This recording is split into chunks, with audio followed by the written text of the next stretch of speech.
I will K*LLU. Prince Harry angrily slaps Meghan Markle over as ever drama. What really happened behind closed doors? It was supposed to be just another quiet evening in Montecito.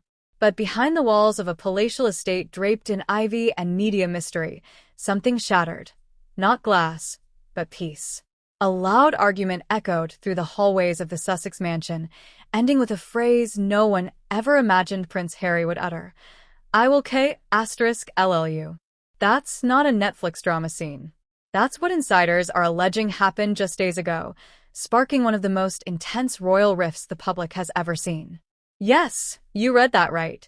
The Duke of Sussex reportedly slapped Meghan Markle, 43, in a fit of rage after discovering how she's been allegedly using their children, Archie and Lilibet, as props to promote her glitzy new lifestyle brand, as ever. And just like that, the Sussexes' polished PR bubble burst. So what pushed Harry, the once rebellious but gentle-hearted royal, to the edge? Is this the end of their so-called unbreakable bond? And more importantly, what does this say about how far someone will go when the world expects them to be perfect? Let's unpack this wild saga, because once you see what's brewing behind those Instagrammable brunches and floral filter interviews, you'll never look at a royal couple the same way again. A brand built on babies? Picture this. You're scrolling social media and boom, there's Meghan Markle in a flowy cream dress, hair done to the heavens, holding Lilibet in one arm while Archie plays in a pastel-colored kitchen with organic, non-toxic granola bars. It's not just adorable. It's strategic. Meghan's new lifestyle brand as ever has been making waves, boasting everything from gluten-free baby snacks to bamboo sleepwear and soul-healing tea blends. But what's raising eyebrows isn't the brand itself, it's the marketing. Sources close to the couple say Harry was blindsided when he saw the final drafts of Meghan's product shoots. The children, Archie, 5, and Lilibet, 3, were front and center in promo materials, with scripts that hinted at family-tested, royal-approved taglines. According to insiders, Harry flipped. He reportedly told friends, "I didn't leave one circus just to build another." I will K*LLU. Prince Harry angrily slaps Meghan Markle over as ever drama. What really happened behind closed doors? It was supposed to be just another quiet evening in Montecito. But behind the manicured hedges of their multi-million-dollar mansion, tensions were boiling over like a pot left unattended on the stove. A single, furious phrase reportedly rang out, I will K*LLU, followed by a moment that no one could have expected from the once-beloved Duke of Sussex. If someone had told us 5 years ago that Prince Harry would one day be at the center of a domestic scandal so explosive it made the front page of tabloids worldwide, most of us would have raised a polite royal eyebrow. But here we are, and the whispers are growing louder by the minute. So, what really happened that night? What led a prince to lose his temper so drastically? And perhaps most importantly, what role did Meghan Markle's controversial brand, as ever, and their 2 children play in this royal implosion? Buckle up. This one's a royal roller coaster you won't want to miss. The jam that broke the crown. The drama didn't start with a slap, it started with jam. No, really. Meghan Markle's as ever lifestyle brand recently launched with lofty ambitions, ethically sourced pantry goods, rustic kitchenware, soothing herbal teas, and a jar of watery strawberry jam that got dragged so hard on social media, it might as well have been spread on burnt toast. Customers complained of unsealed jars, watery consistency, and, brace yourself, the price. $30 a pop. Influencers called it pretentious, wellness bloggers dubbed it style over substance, and TikTok reviewers had a field day comparing it to hotel condiment packets. Even James Corden joked on air, I thought, as ever, refer to the time it takes to open a refund request. But amid the criticism, eagle-eyed fans noticed something far more controversial. The faces of Archie and Lilibet used subtly and not so subtly across promo materials. A soft focus shot of toddler hands helping stir jam in a ceramic bowl. A background photo of Meghan kissing her daughter on a picnic blanket next to a bottle of, as ever's lavender syrup. To many, it was a charming, family-friendly touch. But to Harry, It was a line crossed. Prince Harry, from Duke to desperate dad. For all his faults, and he's had a few, Prince Harry has always fiercely protected his children from the spotlight. He's spoken openly about the trauma of losing his mother, Princess Diana, and how being hounded by paparazzi shaped his every waking fear. His desire to escape the firm was rooted, in large part, in shielding his own kids from the harsh glare of public life. So when he walked into the kitchen that evening and saw his son's face splashed across a brand presentation on Meghan's laptop, something inside him reportedly snapped. A shouting match erupted, not the first between them, but certainly the loudest. Staff overheard raised voices.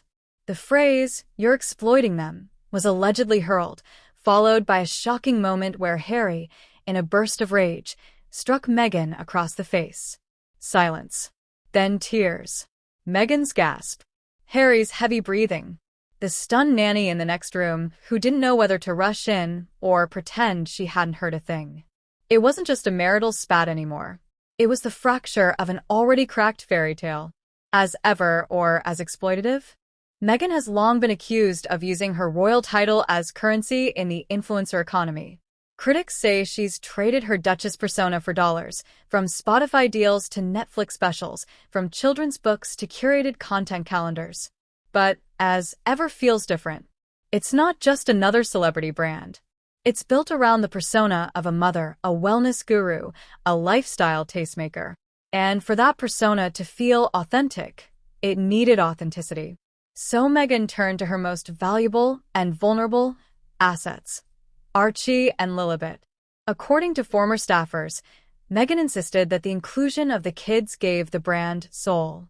She believed the products reflected her family's values, and showing them was part of the package. But Harry never signed off on this. And when the PR campaign went live, he felt blindsided. "This isn't what we agreed to," he reportedly shouted during the confrontation. "They're not your brand. They're our children. The kids in the crossfire." Let's take a step back for a moment. Imagine you're 5 years old. You don't know what branding is. You just want to play with toy cars and giggle during bath time. Now imagine your image is being posted, promoted, monetized, and criticized, all before your first day of school. This is the world Archie and Lilibet have been born into. It's no secret that the children have been largely shielded from the press. Harry and Meghan refused to release official portraits for years. But in 2024, something shifted. Suddenly, they were appearing in stylized, polished family shoots. Subtly at first, then more obviously. Insiders say Harry felt he was losing the battle. And when Meghan unveiled a full, as-ever holiday ad campaign with their daughter in a cozy wool cardigan, sipping organic apple cider, he allegedly walked out of the house for 3 days. He felt like the kids were props. A wake-up call in Montecito. After the alleged altercation, Meghan reportedly retreated to the guest house on the property, where she remained for several days without speaking to Harry. The tension, insiders say, was so thick it left staff tiptoeing around the estate as though they were walking through a minefield. No more Sunday morning family yoga sessions on the lawn. No more power couple coffee dates in the garden with PR teams in tow. Just silence, interrupted only by the occasional sound of Archie's laughter echoing from a nanny-led playroom, completely unaware of the storm brewing outside. Those closest to the Sussexes say this is their lowest point yet. They've faced media attacks, family betrayal, and even threats to their safety, said one former aide. But this is about trust, about who they are as people. And when that breaks, it's a very long road back. But here's the real question, will they even take that road? Behind the scenes, the staff who've seen it all. It's not just Meghan and Harry who are feeling the aftershocks, it's everyone around them. Sources say multiple members of the household staff have either resigned or taken extended leave since the incident. One housekeeper told a friend that the home, once filled with light and laughter, now feels cold and tense. "We used to believe in them," said one former chef who worked in the kitchen during the couple's first year in California. "They were building something special, something different. But now it just feels like a business, a brand, and not a very happy one." Even longtime supporters have reportedly started to question the couple's dynamic. What once looked like a partnership now feels like a battle. One former staffer even joked, "Forget as ever, they should call the brand as broken." Harsh words, but maybe not far from the truth. Hollywood reacts. The Sussex bubble bursts. The fallout isn't limited to Montecito. In Hollywood, a place where Meghan and Harry have long tried to rebrand themselves, murmurs are turning into full-on whispers. Brand consultants, agents, and former allies are distancing themselves subtly but surely. One executive who worked on a previous Meghan deal admitted, "There's a difference between being bold and being reckless." And right now, Meghan's optics are spiraling. Even Oprah, yes, the Oprah, has reportedly put some distance between herself and the Sussexes since the incident. Sources close to the media queen say she's disappointed and didn't expect this kind of chaos. When Oprah Winfrey doesn't want you at brunch, you know you've messed up. And with Meghan's brand depending heavily on star endorsements and influencer partnerships, the question becomes, can Oz ever even survive this? Royal silence. Absolutely. Let's continue this story to deepen the emotional, social, and cultural layers, giving readers even more reason to stay locked in, reflect, and react. Is this the beginning of the end? When the world watched Meghan and Harry tie the knot back in 2018, millions believed they were witnessing the rebirth of the monarchy, or at least the start of a modern royal fairy tale. Meghan, the American actress turned duchess. Harry, the rogue prince who defied his royal roots for love. The headlines read like a Hallmark movie with a $42 million budget. Fast forward to now, and it's starting to look more like an episode of Dateline. Because fairy tales, as it turns out, don't always end with happily ever after. Sometimes they end with therapy, silence in shared hallways, and a lifestyle brand